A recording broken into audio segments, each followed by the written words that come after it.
لیکن اگر آپ نہیں دیکھیں گے آپ میزریبل خود بھی ہو جائیں گے اور دنیا کو بھی میزریبل کریں گے. تو اس وجہ سے رویے کی آزمائش ہے, اور اس رویے کی آزمائش کو پھر اللہ تعالیٰ, معلوم ہے کہ جب انسان کا رویہ غلط ہو جاتا ہے تو پھر اللہ تعالیٰ کی آزمائش بھی سخت ہونی شروع ہو جاتی ہے. جی آئی انڈرسٹینڈ اٹ. شکریہ بہت بہت. Thank you. Thank you. Adil Qureshi, you're up next. Please go ahead. جی السلام علیکم ڈاکٹر صاحب. وعلیکم السلام. سر یہ جو آیت الکرسی ہے جس کا آپ نے آج جس کے بارے میں کچھ بتایا, آیت الکرسی کے بارے میں اور ایون ان جنرل قرآن کی کچھ اور صورتوں کے بارے میں ایک اور چیز کا ذکر کیا جاتا ہے جس کو رنگ کمپوزیشن کہا جاتا ہے, یا ان جنرل کچھ معجزہ بتانے کی کوشش کی جاتی ہے کہ جس طریقے سے آیات کو اسٹرکچر کیا گیا ہے, اگر تم غور کرو تو پہلی آیت اور آخری آیت سیم چیز کی بات کر رہی ہے, پھر دوسری آیت اور سیکنڈ لاسٹ آیت سیم چیز کی بات کر رہی ہے, and they are converging in the middle somewhere. اس طرح کی جو کمپوزیشن اور کمپوزیشن سے معجزہ بنانے کی نکالنے کی کوشش کی جاتی ہے, اس کے بارے میں فرائض خود تھاٹ پہ کوئی کام ہوا ہے یا اس کا کیا خیال ہے؟ نہیں دیکھیں, اس طرح کی جو چیز ہے وہ ایسی کوئی قابل لحاظ چیز مطالعے میں تو نہیں آئی ہے, کیونکہ قرآن مجید کا جو اپنا نظم ہے یا اس کی اپنی جو کوہیرنس ہے, جس طرح سے فرائض اسکالرز ایکسپلین کرتے ہیں, وہ میں نے کسی کورس میں شاید پڑھائی بھی ہے, وہ اصل میں وہ لینئر کنورجنس نہیں ہے. وہ تو اصل میں یہ ہے کہ جو مختلف ڈیوائسز آف اسپیچ ہیں ان کو سامنے رکھ کے کلام آگے کیسے بڑھتا ہے. وہ ایسا نہیں ہے کہ قرآن کسی سرکولر رنگ میں گھوم کے کسی سینٹر میں آ کے مرتکز ہو جاتا ہے, بلکہ وہ یہ بتاتا ہے کہ اللہ تعالیٰ جب بات کرتے ہیں ایک ایسی کتاب میں جو is a book of conversation, it's a book of dialogue, it's a book of oration, تو کس طرح سے بات آگے جاتی ہے. اصل میں جو کنیکٹیوٹی یا ڈسکنیکٹ پیدا ہوتا ہے وہ یہ ہوتا ہے کہ نئی بات آ جاتی ہے, وہ سمجھ میں نہیں آتی.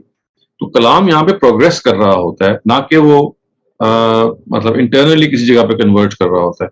کیونکہ اگر یہ ایسا آپ اس کو کرنا شروع کر دیں گے تو نتیجہ یہ نکلے گا کہ جو سورہ کا جو سینٹر ہے یا ان آیات کے جھرمٹ کا جو درمیان کا حصہ ہے ادھر ساری کنورجنس ہونی شروع ہو جائے گی, یا لیٹ سے کہ کم سے کم ریلیشن شپ فائنڈ کرنا ہم شروع کر دیں گے. تو اس طرح کی کوئی چیز یعنی اگر آپ کوئی ادنا تعامل یا مناسبت پیدا کرنا چاہیں تو آپ 10 چیزوں میں پیدا کر سکتے ہیں کہ دیکھیے فلاں چیز میں اس کا ذکر ہے, فلاں میں نہیں ہے. لیکن ایک چیز جو آپ اس میں کہہ سکتے ہیں وہ یہ ہے, جس کو فرائض اسکالرز کہتے ہیں عود البد.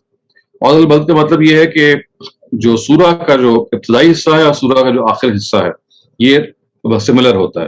یعنی سورہ پلٹ کے اپنے ابتدائی مضمون میں واپس آ جاتی ہے, یہ بتانے کے لیے کہ دیکھیے جو بات کہی گئی ہے وہ انسرکلڈ ہے ان دو پریمیسز کے درمیان. ایک ہی پریمس ہے جو پہلے آیا اور بعد میں آیا, اور درمیان میں ایک چیز ہے جو اس مقدمے کو ثابت کر رہی ہے. تو یہ تو ضرور ہے کہ پوری سورہ کا جو ابتدا اور انتہا جو ہے وہ at times they are very similar. اسی طرح سے بعض آیتوں کا جھرمٹ ایسا ہے, دیکھیے جیسے سورہ بنی اسرائیل میں جو اخلاقیات والی آیتیں ہیں وہ اللہ تعالیٰ کے شرک یا توحید کے پہلو سے شروع ہوتی ہیں, اور اس کے بعد جب سارے احکامات ختم ہو جاتے ہیں تو پھر توحید کا ذکر آ جاتا ہے. تو کسی چیز کی اہمیت کی وجہ سے وہ انسرکلڈ ہوتی ہے, starts off with the same and ends on the same. Similarly سورہ کے اندر بھی کوئی ایسی چیز ہوتی ہے جو starts on the same note and it ends on the same note. یہ تو آپ کو بہت ساری مثالیں ملیں گی, لیکن یہ جو رنگ اسٹرکچر کا بہت سارے لوگ دعویٰ کرتے ہیں, I think it is stretching a little too far. Right sir. Sir دوسرا ایک سوال جو میرے ذہن میں آتا ہے یہ بائبل کے بارے میں, کہ ہم بائبل کو جب بھی پڑھتے ہیں تو اس میں اللہ تعالیٰ کو باپ سے اور حضرت عیسیٰ علیہ السلام کو بیٹے سے کہا جاتا ہے, فادر اور سن والی جو چیز ہے. آئی انڈرسٹینڈ شاید عبرانی زبان میں یا پرانے زمان میں یہ لفظ جو تھے یہ باپ کے لیے یعنی صلبی اس کے بایولوجیکل باپ کے لیے بھی استعمال ہوتے ہوں گے, اور کسی بزرگ کے لیے, اور اسی شاید ان کو اللہ کے لیے بھی استعمال کیا جاتا ہوگا. لیکن مجھے چیز کنفیوز کرتی ہے وہ یہ کہ جب اسلام شرک کے معاملے میں اس قدر سینسیٹیو ہے, اور اسلام نیا دین نہیں ہے, یہ عیسائی بھی مسلمان ہی تھے, تو اس زمانے میں یہ الفاظ بائبل کے اندر یا عبرانی زبان میں بھی اللہ تعالیٰ نے اپنے لیے خود استعمال کیے باپ کے الفاظ. کیا یہ بہتر نہیں تھا کہ ان کے لیے کوئی کلاز لفظ استعمال کیا جاتا؟ نہیں, وہ دیکھیے ٹیکسٹ کانٹیکسٹ اتنا واضح ہے کہ جب میں کہوں گا تمہارا آسمانی باپ تو اس سے خدا کے علاوہ کوئی مراد ہو نہیں سکتا. تو یہ تو ایک بڑی لطیف تعبیر ہے کہ جس طرح انسان کا دنیاوی باپ ہوتا ہے وہ اس کو لک آفٹر کرتا ہے, تو اس کا ایک آسمانی باپ ہے جس کو وہ اپنے دنیاوی باپ کو بھی لک آفٹر کرتا ہے, راہ کو بھی لک آفٹر کرتا ہے. تو عربی زبان عبرانی زبان کے اندر جو لفظ ہے خدا کے لیے اور باپ کے لیے وہ ایک ہی تھا, اور اسی طرح سے بیٹے اور غلام کے لیے بھی لفظ ایک ہی تھا. جیسے عبد کا جو ورڈ ہے یہ بیٹے کے لیے بھی یوز ہوتا تھا، ابن کا جو ورڈ ہے، اور ابن کا جو ورڈ ہے وہ اس طرح سے بھی یوز ہوتا ہے، اور باپ کے لیے بھی اور خدا کے لیے. تو باپ اور خدا کا لفظ ایک تھا اور بیٹا اور غلام کا لفظ ایک تھا، اور کانٹیکٹ سے واضح ہو جاتا تھا کہ یہاں پہ استعمال کیا ہوا ہے. تو اس وجہ سے کبھی چیز اس نے کبھی کوئی پرابلم پیدا نہیں کی. اور آپ اگر بائبل کو پڑھیں گے تو آپ کو نظر آئے گا اور چیزوں کو بھی خدا کا بیٹا کہا گیا. بعض فرشتوں کا بھی ذکر آتا ہے اسی طریقے سے کہ وہ خدا کا بیٹا کہا گیا. تو وہاں بیٹے سے مراد صلبی بیٹا ہے، یا کوئی ویسے بیٹا نہیں ہے، بلکہ جس طرح سے ہم کہتے ہیں کہ خدا کی تخلیق ہے، خدا جو ہے اس کا ہم انسانیت ایک کنبہ ہے، ایک فیملی ہے، خدا اس کے ہیڈ ہے. تو یہ ایک میٹافوریکل بیان ہے. تو اگر آپ کے پاس ادبی ٹیسٹ ہو اور ادبی حص ہو تو کبھی بھی آپ چونکیں گے نہیں. ہاں، اگر آپ ادب کے بجائے اس کو زبان کی منطق میں ناپنا شروع کر دیں گے تو پھر آپ کو غلطی لگ سکتی ہے. تو آئی تھنک یہ لطیف ادبی ٹیسٹ بعض دفعہ نہ ہونے کی وجہ سے اس طرح کے مسئلے پیدا، اور وجوہات بھی ہیں، لیکن ایک بڑی وجہ یہ ہے کہ اس لطافت کو سمجھنے میں آپ کہہ سکتے ہیں کہ تقصیر ہوئی ہے. Thank you very much, Dr. Saleem. Our next question comes from Rahan. Please go ahead. Thank you. So, یہ جو تجوید کے مختلف رولز ہوتے ہیں کہ اس مت کو اتنا لمبا کرنا ہے اور اس مت کو اتنی دیر پروناؤنس کرنا ہے، are these necessary to follow؟ and جب ہم لوگ نماز پڑھتے ہیں تو اس کے اندر بھی جو عربی ہوتی ہے اس کو بھی اسی طرح پڑھنا ہوتا ہے؟ I'm asking because عام طور پہ لوگ جب عربی بولتے ہیں they never care about these rules. So, and I also want to know کہ یہ rules کس طرح بنے ہیں. یہ جو رولز ہیں نا، یہ بیسکلی قرات کے یا تجوید کے رولز ہیں کہ آپ نے پروننسیشن کے لحاظ سے جو لہجہ ہے اس کو بالکل آپ نے اگر پرفیکٹلی پڑھنا ہے تو یہ اس کے لیے ہے. یہ کوئی فرض یا واجب نہیں ہے. یہ ایسی ہے کہ جیسے میں انگریزی بولوں تو میں کہوں کہ میں نے کوئنز انگلش میں انگریزی اگر بولنی ہے تو مجھے اپنے لہجے کو اور اپنی پروننسیشن میں یہ چیزیں پیدا کرنی چاہیے. تو اگر آپ نے عربی لہجہ میں قرآن کو پڑھنا ہے اور اس کے اندر جو رموز و اوقاف کا لحاظ رکھنا ہے تو یہ ایک ریکمینڈیڈ چیز ہے. لیکن اس کا یہ مطلب نہیں ہے کہ اگر آپ اپنے ہندی لہجے میں عربی پڑھیں یا اپنے کسی اور لہجے میں عربی پڑھیں تو وہ قابل قبول نہیں ہے. تو یہ ایک پرفیکشن ہے صرف کہ آپ ایگزیکٹ اس لہجے میں پڑھیں کہ جس میں عرب پڑھتے تھے اور تجوید کے ساتھ پڑھیں. تو یہ that is all that can be said about it. Other than that اگر آپ کریں تو اچھی بات ہے، I mean, it's always a good thing, لیکن یہ نہیں ہے کہ کوئی فرض ہے. You, Asif Ali, you're up next. Please go ahead. جی السلام علیکم. یہ میرا سوال جو تھا یہ آج آپ نے پہلے سیشن میں ذکر کیا تھا شفاعت کا، تو آپ نے فرمایا کہ جی تائید کے مفہوم میں ہے ایکچولی شفاعت. تو میرا سوال یہ ہے کہ جو شفاعت ہے یہ عام طور پر جو ٹریڈیشنل اسکول آف تھاٹ ہے تو اس میں سم ٹائمز یہ بھی سمجھا جاتا ہے کہ یہ پوٹینشیل کے مفہوم میں بھی ہے. یعنی فار ایگزامپل اگر ایک آدمی ہے اور اس کے اندر ایک پوٹینشیل تھا دنیا کی زندگی میں کہ وہ اپنے آپ کو تبدیل کرے، چینج کرے اور اوور کم کرے جو بھی اس نے جو غلط کام کیے ہیں ان کی معافی مانگے یا تلافی کرے، لیکن سم ہاؤ وہ کچھ مطلب اپنی زندگی میں یا اس کی مطلب موت ہو گئی یا کسی وجہ سے وہ نہیں کر پایا، تو ایک پوٹینشیل اس کے اندر تو موجود تھا جب وہ اگلی زندگی میں ہوگا. تو کیا اللہ تعالیٰ اس وقت جب پوچھیں گے انبیاء سے یا رسول اللہ سے صلی اللہ علیہ وسلم سے، تو کیا یہ پوٹینشیل بھی کیا رول وہاں پلے کرے گا، یا ہم اس کو یہ غلط سمجھ رہے ہیں کہ یہ صرف تائید کے مفہوم میں ہی آئے گا؟ کیونکہ تائید میں تو یہ صرف ہوگا کہ ٹھیک ہے اگر اس بندے کے اندر نیکیاں تھوڑی زیادہ ہیں برائیوں سے، تو تائید تو یہ ہے کہ اور عدل کا تقاضا تو یہ ہے کہ نہیں کہ وہ تو جائے گا ہی جنت میں. لیکن کیا جب ایکول بات ہو جاتی ہے دونوں چیزوں میں تو کیا پوٹینشیل کو بھی کنسیڈر کیا جائے گا یا یہ نہیں ہم غلط سوچ رہے ہیں؟ یہ پوٹینشیل تو دیکھیں یہ دو الگ الگ چیزیں ہیں. یہ ایک شفاعت تو یہ ہے کہ آپ کسی چیز کی تائید کریں، کسی فیصلے کی، یعنی پہلے اس شخص کی طرف سے ایک چیز صادر ہونی چاہیے اور آپ کہیں جی I second it, I support it. یہ ایک چیز ہے. شفاعت کا لفظی تو مطلب یہ ہے. یہ پوٹینشیل والی بات اصل میں آپ اس کو یہاں سے سمجھیں کہ جیسے آپ کی کسی چیز کی نیت تھی اچھائی کی، پوٹینشیلی وہ نیت تھی کہ آپ اس کام کو پوٹینشیلی کریں گے، تو وہ اگر آپ اس مفہوم میں لے رہے ہیں پوٹینشیل کو کہ ایک چیز کو کرنے کا ارادہ تھا اور آپ نہیں کر سکے، تو اللہ تعالیٰ کہتے ہیں کہ اس کا آپ کو اجر مل جائے گا. تو اس لحاظ سے تو آپ پوٹینشیل کے ورڈ کو استعمال کر سکتے ہیں. لیکن جیسے میں نے کہا شفاعت سے پھر ہٹ کے ایک چیز ہے. یہ تو بس یہ ہے کہ آپ کو نیت کا اجر مل جائے گا. جو آپ ایک پوٹینشیل کام آپ نے کرنا تھا، آپ نے کہا کہ میں مسجد بناؤں گا اللہ کی راہ میں، لیکن کسی وجہ سے آپ نہیں بنا سکے، پوری کوشش کے باوجود. تو اس کا آپ کو یہ پوٹینشلی ایک نیکی تھی جو آپ کر سکتے تھے, لیکن آپ نہیں کر پائے, تو خداوند تعالیٰ کہتے ہیں اس کو آپ کو اجر مل جائے گا کیونکہ آپ کی نیت تھی. ڈاکٹر صاحب یہ چیز اور بھی تھی. دوسرا جو سوال تھا یہ کہ صبر جب حدیث آپ نے بیان فرمائی تو آپ نے سوال کرنے کو مطلب اس کا مفہوم شاید یہی تھا کہ وہ مال مانگنے سے ہے, یعنی کسی سے کوئی چیز مانگی جائے. یہ عام طور پر جو ہم سوال کرتے ہیں یا علم کے لیے, یہ وہ سوال نہیں ہے, یہ کسی سے مانگنے کے مفہوم میں ہے, یعنی کوئی بھی چیز. ایسا ہی وہ الفاظ جو ہے نا وہ مجمل ہے کہ اگر آپ بے نیاز ہے تو اللہ بے نیاز ہے. تو بے نیازی کافی چیزوں میں ہوتی ہے, رویے میں بھی ہوتی ہے, خداوند تعالیٰ کے ساتھ بے پرواہی میں بھی ہوتی ہے. تو وہاں تو یہ بے نیازی مراد ہے یا بے پرواہی مراد ہے. تو خداوند تعالیٰ کو آپ کی کسی بھی توجہ یا پرواہ کی ضرورت نہیں ہے اپنی ذات کے لیے, تو آپ کو خود ضرورت ہے. لیکن اگر آپ بے پرواہ ہو جائیں گے تو اللہ تعالیٰ کہتے ہیں پھر میں بے پرواہ ہو جاؤں گا. تو یہ بے پرواہی کا بیان ہے. Thank you. Salman Nisar, you're up next. Please go ahead. جی ڈاکٹر صاحب, مجھے یہ پوچھنا تھا کہ تبری رحمۃ اللہ علیہ کے بارے میں فیس بک پہ میرے پاس ایک کتاب آئی تھی, کیونکہ میں نے وہ گروپ فالو کیا ہوا ہے.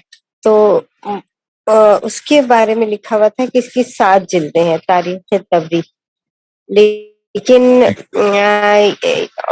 لیکن یہ کہ آپ نے تو ہمیں یہ بتایا تھا کہ تقریباً ان کی 30 جلدیں ہیں جو انہوں نے لکھی تھی. تو یہ کتاب وہ کتاب الگ ہے؟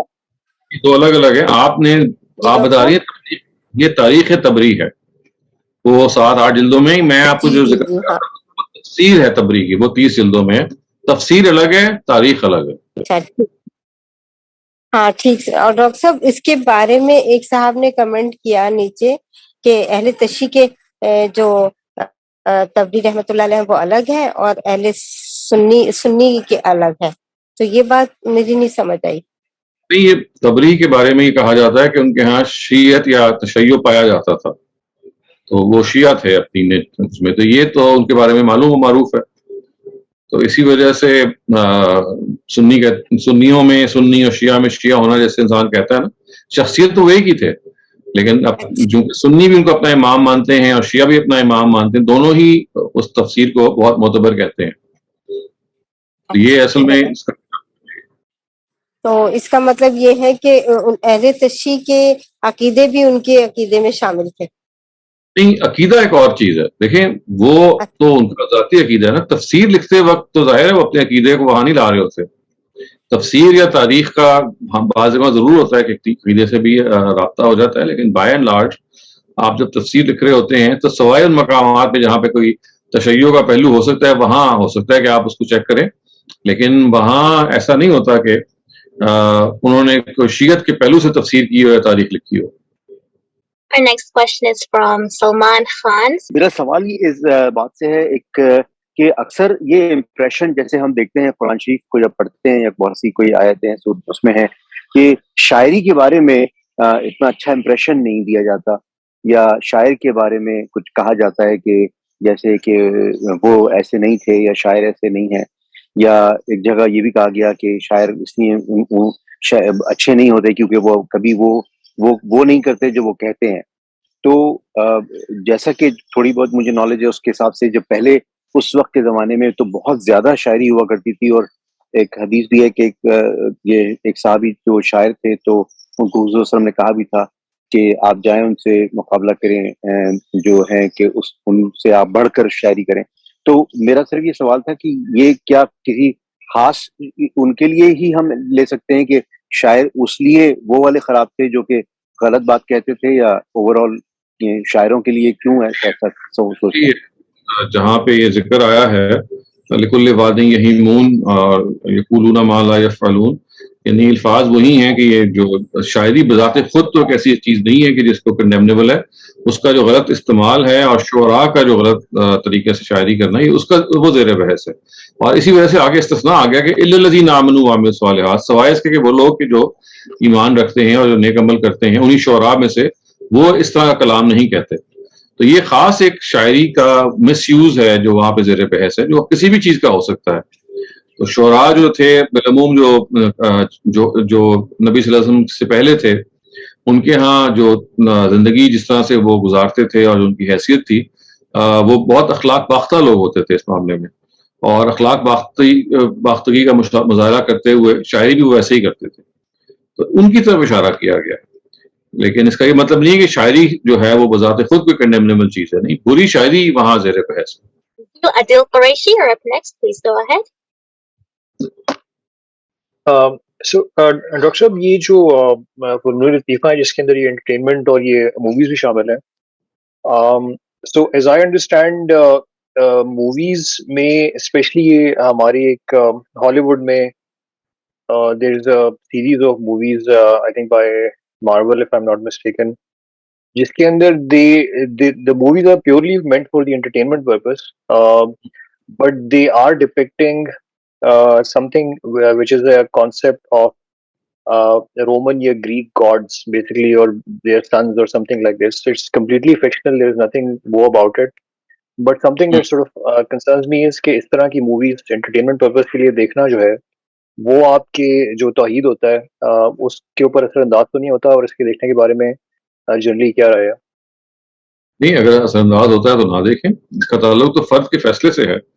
اگر وہ اس کو انٹرٹینمنٹ کی جگہ پہ رکھ کے سمجھ کے کہ انٹرٹینمنٹ ہی ہے, اس کو سمجھ رہا ہے تو ٹھیک ہے, لیکن اگر کسی وجہ سے اس کو محسوس ہوتا ہے کہ میرے عقیدے پہ اس کا اثر پڑ رہا ہے, اس کو بچنا چاہیے. تو یہ فرد کا فیصلہ ہے.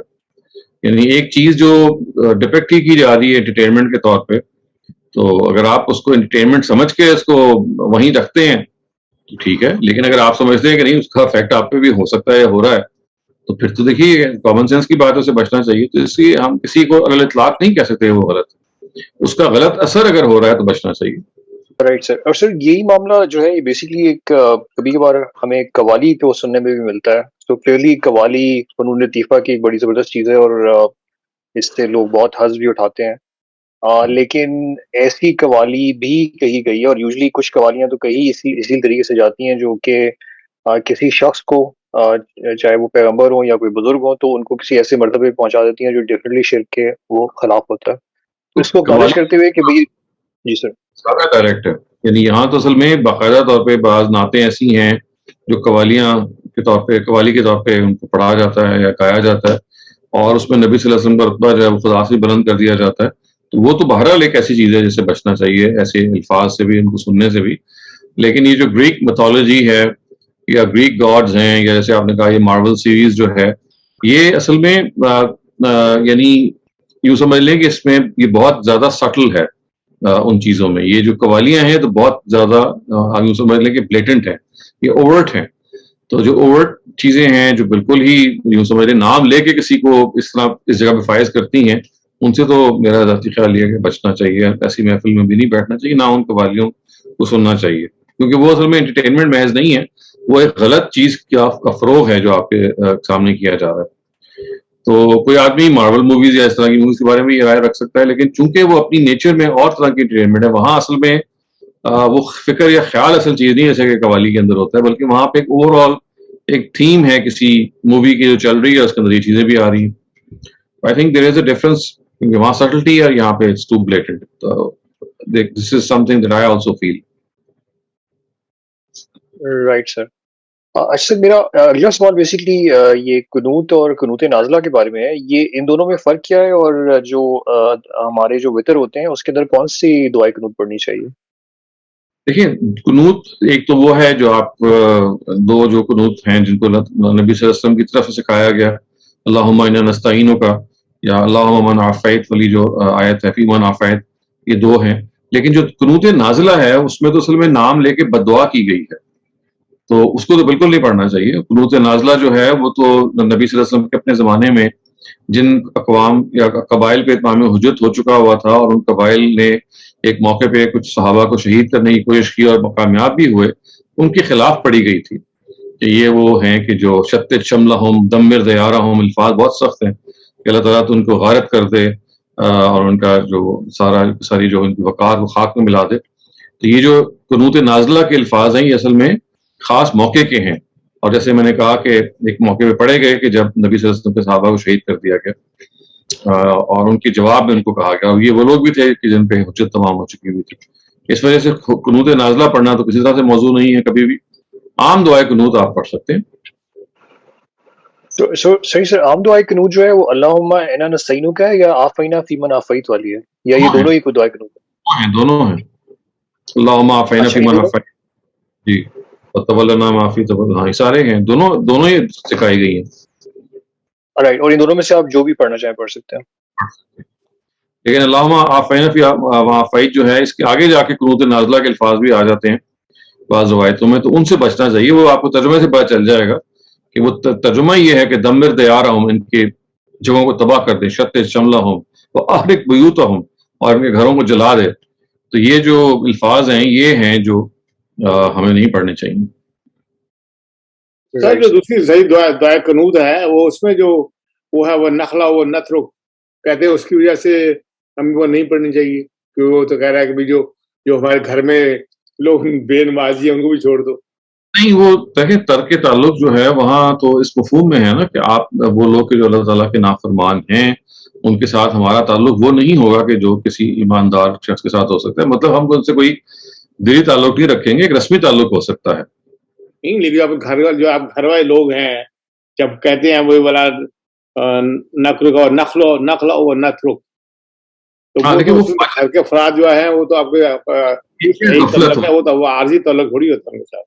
دو چیزیں ہیں نا، ایک ہے غفلت کی وجہ سے، بے پرواہی کی وجہ سے، ایک ہے فاجر ہونا، فاسق و فاجر ہونا، ایک چیز کو ٹھکرا دینا اور جانتے بوجھتے ہوئے ایک چیز کو نہ کرنا. یہ دو الگ چیزیں ہیں نا. یعنی ہمارے ہاں گھر والوں میں زیادہ تر غفلت پائی جائے گی، بے پرواہی پائی جائے گی، یوں سمجھ لیں، یا یعنی یوں سمجھ لیں کمزوری پائی جائے گی ایمان کی. ایمان کی کمزوری ایک اور چیز ہے، اور ایمان کا دشمن بن کے کھڑے ہو جانا اور اس طرح کی ساز باز کرنا، یہ دو الگ چیزیں. اس وجہ سے جو آپ یہ کہتے ہیں کہ نخلا و نترک من یفجر، یہاں فاجر سے مراد وہ ہے کہ جو ایسے فسق و فجور کا ارتکاب کرتا ہو کہ جو ایمان کے منافی ہے، جو ایمان رکھتے ہوئے ایمان کے منافی ہوتا ہے. میں نے تو اسی ڈر سے پھر دوسری دعا جو ہے نا وہ اللہم اہدنی فیمن، وہ میں نے پھر سیکھی، یاد کی کہ ساری عمر یہی پڑھتے رہے تھے. اچھی بات ہے، لیکن یہاں سے پوچھا، دونوں نے کہا یہ نہیں، یہ معاملہ وہاں، پھر وہ کیسے اس کا کیا جواب دیں گے. مطلب نام نہیں لینا چاہ رہا، آپ نے کسی عالم نے کہا تھا. لیکن جو فاجر ہونا ہے یہ اس مفہوم میں نہیں ہے. جو ہمارے گھر والوں کو ہم فاجر نہیں کہہ سکتے، جیسے میں نے کہا ہم ان کو غافل کہہ سکتے ہیں. جی، بہت شکریہ سر. میرا آخری سوال یہ تھا کہ بیسیکلی جو ہم کہتے ہیں اور اکثر سننے میں آج آپ نے بھی یہ فرمایا کہ اللہ بے نیاز ہے، تو یہ چیز کہ اللہ بے نیاز ہے، اور یہ بات بالکل درست ہے کہ اس کو کوئی فرق نہیں پڑتا کہ ہم کیا کرتے ہیں، لیکن ساتھ ہی نبی صلی اللہ علیہ وسلم کا کچھ فرمانا کہ وہ 70 ماؤں سے بھی زیادہ پیار کرتا ہے، تو اس کا ایک شدید محبت کرنا ہم سے، اور ساتھ ہی اس کا پھر ہمیں سزا بھی ایسی دینا، ہمیں سے نافرمان لوگوں کو یا مشرکوں کو پھر سزا بھی ایسی دینا جو کہ ایک شدید قسم کی سزا ہے. تو محبت اور جو سزا ہے یہ بغیر کسی کے ساتھ کوئی پیشن کے، چاہے وہ پیشن محبت کی شکل میں ہو یا اس سے نفرت کی شکل میں ہو یا اس پر غصے کی شکل میں ہو، یہ ہو نہیں سکتا. تو اللہ ایک ہی وقت میں بے نیاز، محبت کرنے والا اور انتقام لینے والا کیسے ہو سکتا ہے؟ یہ چیز مجھے سمجھ نہیں آتی ہے.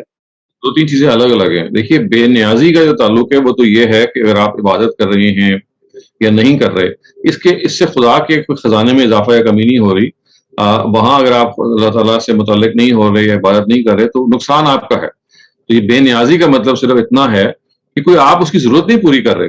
یعنی آپ اللہ تعالیٰ جب آپ سے کہتے ہیں کہ میری راہ میں خرچ کرو یا میرے آگے جھکو یا میری بندگی کرو، تو اگر آپ نہیں کریں گے تو اس میں خدا کی خدائی میں کمی نہیں آ رہی. تو اللہ تعالیٰ اس سے بے نیاز ہے، کمی آپ میں آ رہی ہے. تو بے پرواہی کا، استغنا کا تعلق اس چیز سے. تو باقی جو چیزیں ہیں کہ آپ اپنی زندگی میں جو اختیار کریں وہ تو پھر ان درجات کے لحاظ سے ہیں جو آپ نے ابھی بیان کیے ہیں. تو استغنا کو آپ بالکل الگ کر دیجئے. استغنا کا تو مطلب یہ ہے کہ خداوند تعالیٰ جو ہیں ان کی جناب میں کوئی کمی نہیں ہے. اگر آپ اپنا رویہ اگر آپ غلط رکھیں گے تو آپ اپنا نقصان کر رہے ہیں. جہاں تک محبت کا تعلق ہے اور جہاں تک اس کا تعلق ہے انتقام کا، وہ بھی اپنی جگہ ہے. اس کو سب سے اچھا طریقہ سمجھنے کا یہ ہوتا ہے کہ آپ خود انسان کو دیکھیں، کیونکہ اللہ تعالیٰ نے انسان کو اپنے امیج میں بنایا، اپنی طرح بنایا ہے. ہمارے میں کوالٹیز بہت کم ہیں لیکن ہمارے اندر وہ موجود ہیں. تو دیکھیے ہم بھی بہت محبت کرتے ہیں بہت ساری چیزوں سے، لیکن جب عدل کا موقع آتا ہے تو ہم اس کرسی پہ بیٹھ کے محبت ہونے کے باوجود عدل کا تقاضا پورا کرتے ہیں.